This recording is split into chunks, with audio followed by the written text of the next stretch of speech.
तो hello viewers, तो स्वागत है आपका मेरे इस वीडियो लेक्चर सीरीज में। तो जैसा कि हम लोगों ने हम लोगों ने पहले पढ़ा था कि हम लोगों का क्या सीन हो गया था यहाँ पे कि जो रेडक्लिफ थे वो इंडिया में आ गए थे। और उन्होंने इंडिया में आने के बाद क्या क्या किया था हम लोग वो समझ रहे थे कि उन्होंने बॉन्डीज वगैरह खरीदी थी। अब हम लोग समझेंगे कि उनकी लिमिटेशन क्या थी, वैसे कि क्या उनके मतलब क्या उनके पास नॉलेज वगैरह थी या नहीं थी। तो हम लोग वो समझेंगे कि इस जो उन्होंने लाइन तो खींची थी, बॉन्डीज तो बना दी थी उन्होंने। हम लोग देखेंगे कि उनके पास लिमिटेशन क्या थी। पहली लिमिटेशन ये थी कि Justice Radcliffe had no prior knowledge about India. तो बेसिकली उन्हें कोई खास नॉलेज नहीं थी, पहली बार इंडिया आए थे।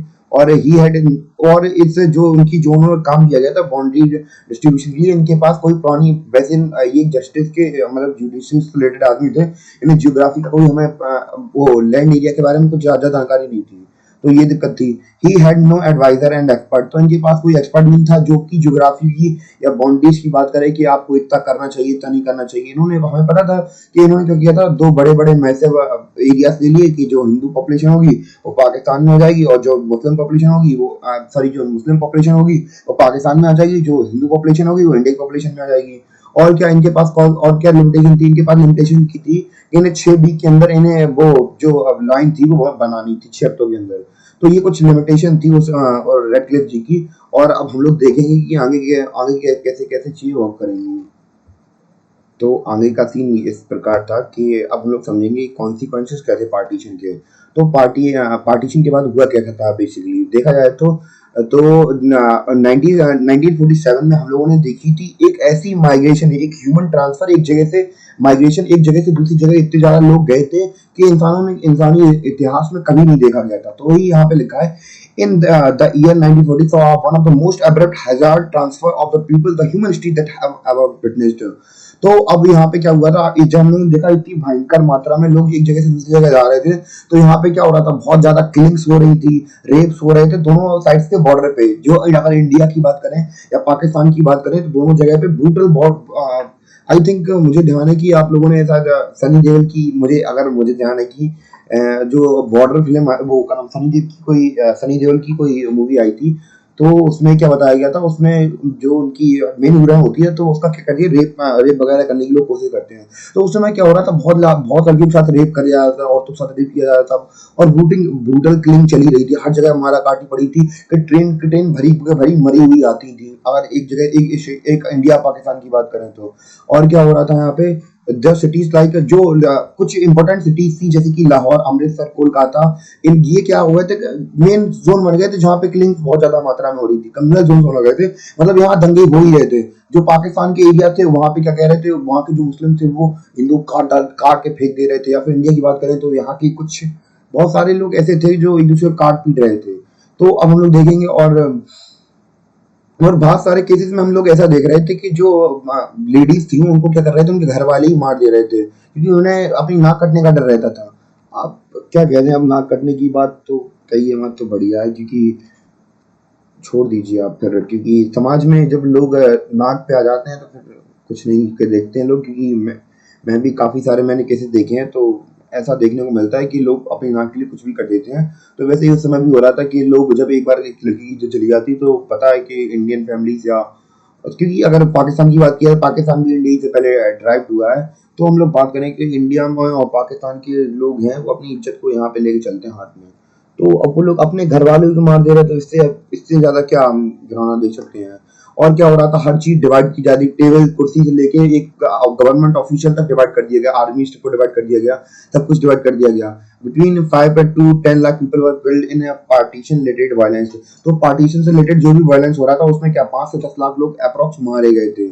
और हम लोग चलते हैं अपने अगले सीट की ओर। तो ये हमारी सीट इस बार यहीं पे फिनिश हो गई और हम लोग देखते हैं।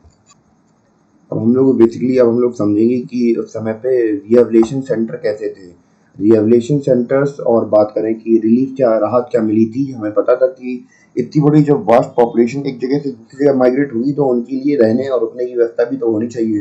तो क्या हुआ था उस समय, गवर्नमेंट जो इंडियन गवर्नमेंट थी वो सक्सेसफुल हो गई थी किसमें, रिलीफ देने में और दोबारा से पुनः निर्वासन करने के लिए किसको, अलग अलग अप्रोक्स 6 मिलियन रेफ्यूजीज को जो कि पाकिस्तान से आए थे। और क्या हुआ था इसके अंदर हम लोग देखेंगे कि इसके जो पॉइंट्स हैं वो क्या क्या है।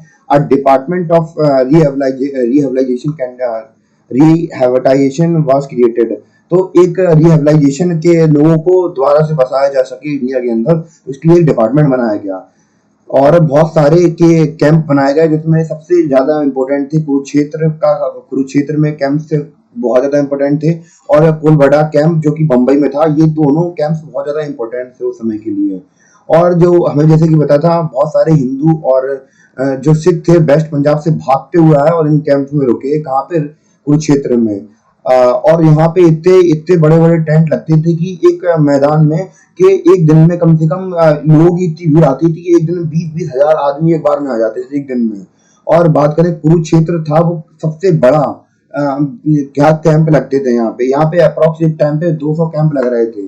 और क्या हो रहा था, वेस्ट पंजाब से जो लोग आ रहे थे सब यहीं पर रुक रहे थे, और कुछ अप्रोक्स 5 रेफ्यूजी कैंप का मुंबई में लग रहे थे, जो कि सिंध वगैरह से लोग आ रहे थे तो यहाँ पर रुक रहे थे। और हम लोग देखेंगे आगे क्या कुछ रेफ्यूजीज के बारे में, और हम लोग देखेंगे। तो अब हम लोग आगे का सीन देखेंगे कि आगे आगे क्या क्या चल रहा था। तो यहाँ पे क्या हो गया था कि अब डेट सबको पता थी कि हाँ इस डेट को ट्रांसफर होना था। अब क्या होगा कि अब जो कुछ लोग समझदार लोग होंगे, तो अब वो क्या करेंगे, जो बड़े बड़े बिजनेसमैन होते हैं तो वो अपना काम पहले ही देख लेते हैं। तो उन्होंने अपनी प्रॉपर्टी वगैरह बेची और पहले ही इंडिया के अंदर माइग्रेट होकर अपनी अच्छी जगह चुन ली और वहीं आके सेटल हो गए।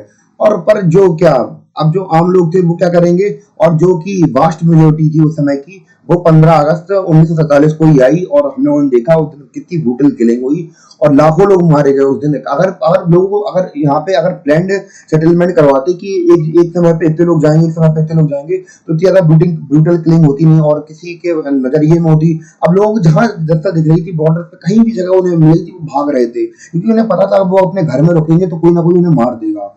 तो इसी डर की वजह से सब लोग भाग रहे थे, कोई प्लान तो था नहीं, बस एक डेट फिक्स कर दी, उन्हें भागने ही पड़ रही है हर किसी को। तो ये सब हो रहा था। जो समझदार थे वो तो पहले निकल रहे बड़े बड़े बिजनेस में, पर जो ज्यादा से ज्यादा पॉपुलेशन थी 15 अगस्त 1947 को ही भागी। और कैसे भागी, केवल अपने कपड़े और लत्ते लेके भागी और कुछ नहीं था उनके पास। और कुछ जो कि उस समय के जो क्या थे, जो फार्मर्स वगैरह थे वो वहां पे लास्ट मोमेंट तक रुके रहे। वो सोच रहे थे कि क्या कह रहे, उन्हें अगर एक क्या बोलते हैं, सामान्य जीवन मिले, मतलब कि उन्हें समाज में इज्जत मिले पाकिस्तान में, तो वो वहीं पर रहना चाहेंगे। पर ऐसा कुछ हुआ नहीं। पर जब सितंबर और अक्टूबर का जैसे ही महीना आया, तो वहां पे बहुत कस के वायलेंस होने लगा पंजाब के अंदर। तो अब उन्होंने जो विचार बनाया था कि लोग वहां पर रुक जाएंगे, सब ने अपना डोरिया डस्टर छोड़ा और भागे वहां से। जो हिंदू और सिख थे वो भागे, उन्हें जो जगह मिली अपने पैरों पे भागे, जो रेलवे मिला, रोड मिला, उन्हें जहां जगह मिली वहां से भागे, क्योंकि उन्हें पता था कि भैया जो अब इतने भयंकर रॉयट हो रहे हैं कि कोई किसी को देखने वाला नहीं था।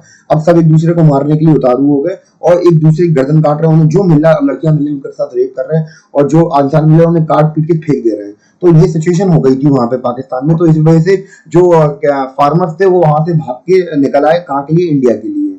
और हम लोग देखेंगे आगे का सिनेरियो कैसे था।